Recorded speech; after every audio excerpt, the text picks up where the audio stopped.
పెసరపప్పు పాయసం చేద్దాం. ముందుగా ఒక బాండ్లీ పెట్టుకొని దాంట్లోకి ఈ జామ నిండా పెసరపప్పును తీసుకొని బాగా వేయించుకుందాం. ఈ గ్లాస్ నిండా నీళ్ళు వేసుకుందాం. ఈ గ్లాస్ నిండా ఇంకా కొన్ని నీళ్ళు వేసుకుందాం. ఇప్పుడు 2 విజిల్ను రానిద్దాం.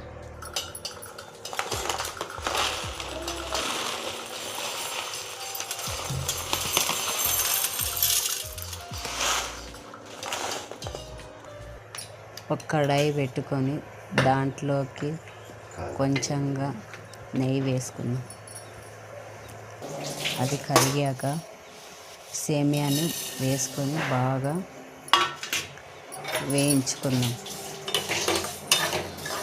బాగా వేయించుకుంటే టేస్ట్ బాగుంటుంది. ఇలా వేయించుకొని ఒక ప్లేట్లోకి తీసుకుందాం. అలానే ఇంకొంచెం నెయ్యి వేసి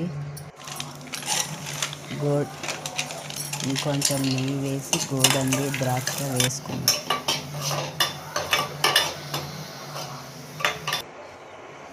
వాటిని కూడా నెయ్యిలో వేయించుకుందాం. ఇలా గోల్డెన్ కలర్లో వచ్చాక తీసి పెట్టుకుందాం. పప్పును ముందుగా ఉడికిపెట్టుకున్నాం కదా, ఇప్పుడు ఒక కళాయి తీసుకొని దాంట్లోకి వేసుకుందాం. వీటిని ఒక పొంగు వచ్చేంత వరకు బాగా మరగనిద్దాం. కొంచెం మరిగాక ముందుగా వేయించి పెట్టుకున్న సేమియాను వేసుకొని బాగా మరగనిద్దాం. అలా మరిగేటప్పుడు తగినంత బెల్లం వేసుకుందాం. మీకు స్వీట్ ఎక్కువ కావాలంటే ఇంకా కొంచెం వేసుకోవచ్చు. ఇలా బాగా కలుపుకోవడం. ఇలా బాగా కలుపుకున్న తర్వాత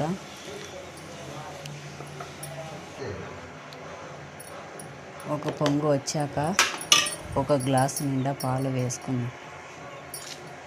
అలానే కొంచెంగా నెయ్యి వేసుకుందాం.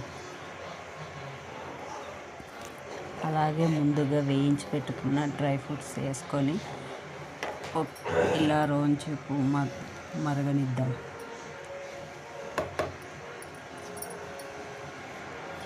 ఇలా బాగా కలుపుకొని కొద్దిసేపు మరగనిస్తే, ఎక్కువసేపు మరగనిస్తే ఇట్లా నీళ్ళు ఉండదు. తర్వాత ఇది గట్టి